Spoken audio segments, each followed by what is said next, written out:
Bismillahirrahmanirrahim. Assalamu alaikum. My name is Hassan and today we are going to align table content vertically top to bottom position in website. So we are going to add custom CSS and you can use that custom CSS in HTML, PHP or WordPress website.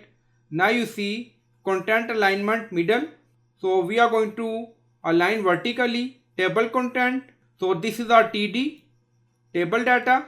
Now go to customize section and we are in additional CSS.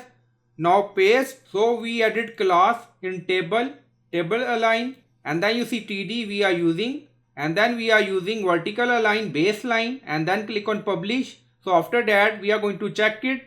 Now publish done. Go to website page and refresh the page. Now you see table content vertically aligned position in website by using custom CSS. So we are using vertical align baseline.